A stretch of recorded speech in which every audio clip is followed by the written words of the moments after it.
According to standard operating procedure, if an FAA flight controller notices anything that suggests a possible hijacking, the controller is to contact a superior. If the problem cannot be fixed within about a minute, the superior is to ask NORAD, the North American Aerospace Command, to send up or scramble jet fighters to find out what is going on. NORAD then issues the scramble order to the nearest Air Force base with fighters on alert. But although interceptions usually occur within 10 or so minutes, in this case, 80 or so minutes had elapsed before fighters were even airborne. It's a mind-bending anomaly. Not a single U.S. Air Force interceptor turns a wheel until it's too late. There are no jets at all. What if they were so confused and had been so deliberately confused that they couldn't respond? The reason that they didn't know where to go was because a number of conflicting and overlapping war game exercises were taking place. It involved the insertion of false radar blips onto radar screens in the Northeast Air Defense Sector. Center Team U, we have a problem here. We have a hijacked aircraft headed towards New York. We need someone to scramble some F-16s or something up there to help us out. Is this real world or exercise? Is this real world or exercise? There was another exercise, Vigilant Warrior, which was, in fact, according to a NORAD source, a live-fly hijack drill being conducted at the same time. With only 8 available fighter aircraft, and they have to be dispatched in pairs, they were dealing with as many as 22 possible hijacks on the day of 9/11, and they couldn't separate the war game exercises from the actual hijacks.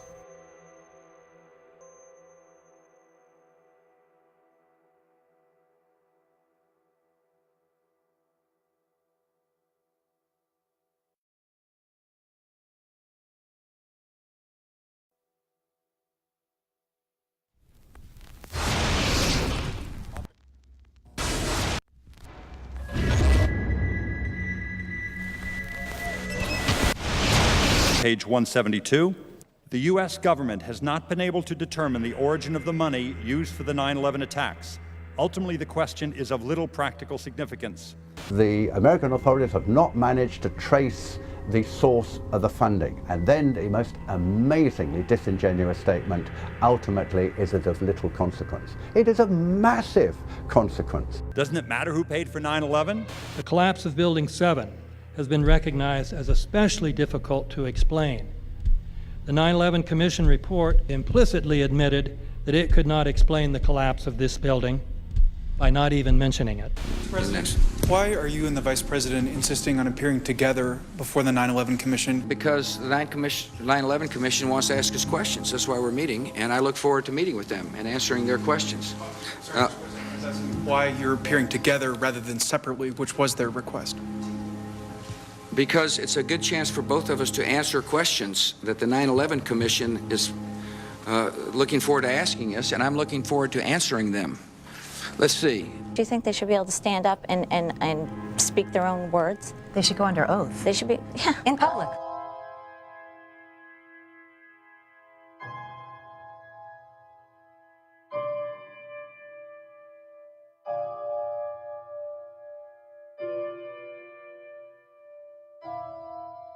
Don't you think that the families deserve to have a transcript or to be able to see what you Adam, said? you asked me that question yesterday. I got the same answer, yeah. The final report was a unanimous report. That means that if there was a single commissioner who had any objection about anything, that fact would be dropped from the report. We have found out that he not only served on the transition team of the Bush administration, that he was a person who wrote a draft memo for the setup of the Bush administration's National Security Council, that he was an individual who wrote the preemptive war strategy that was eventually used for the war in Iraq, that he is a close friend of Condoleezza Rice's. We want him to resign. There is literally nothing in the 9/11 report that the Bush administration did not approve of. We can understand, therefore, why the Commission, under Zelikow's leadership, would have ignored all the evidence that would point to the truth, that 9/11 was a false flag operation intended to authorize the doctrines and funds needed for a new level of imperial mobilization.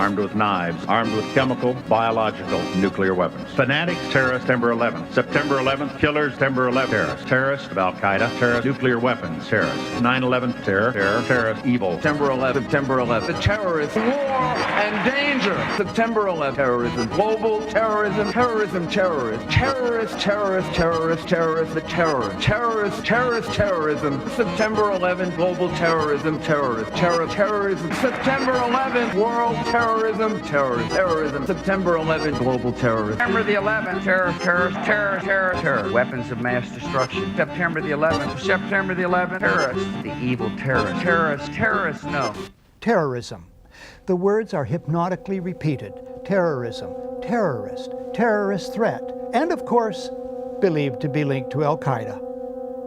But it's the so-called war on terrorism that's in our faces practically 24/7 as the inescapable focus of our existence. One day, our grandchildren will look back on this time and ask, how was the war on terror won?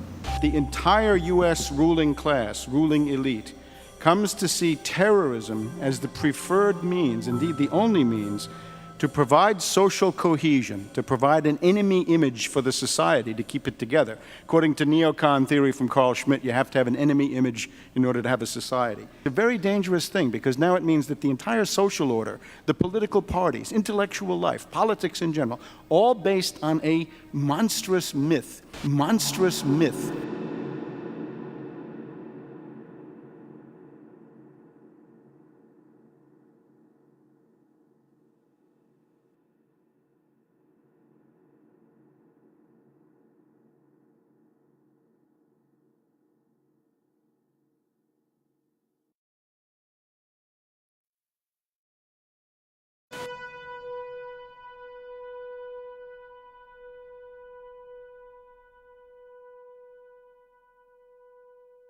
Look, the CIA has done in this country, what they've done to us is unbelievable. Look at the terrorist acts that have occurred.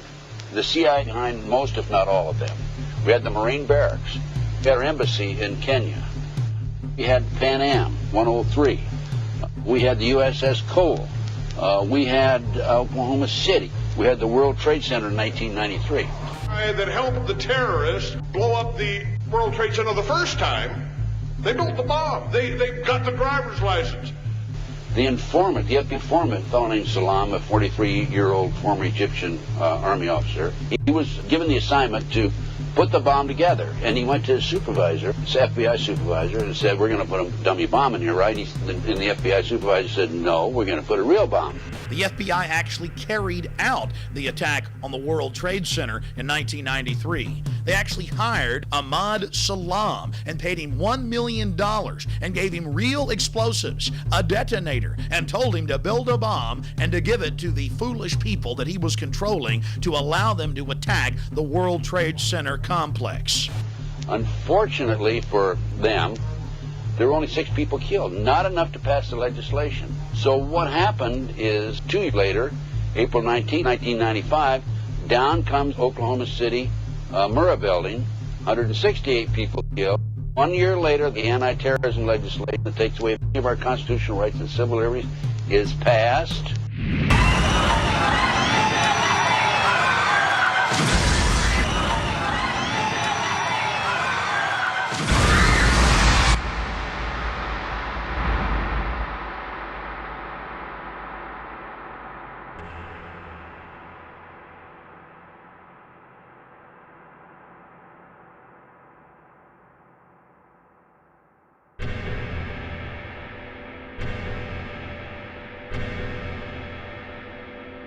Because at 9:30 this morning, we were actually running an exercise for over a company of 1,000 people in London, based on simultaneous bombs going off precisely at the railway stations that happened this morning.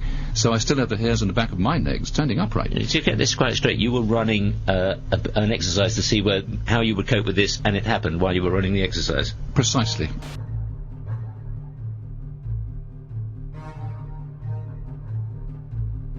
Supposed to believe is some kind of coincidence, there was also an anti-terrorist drill going on 7/7.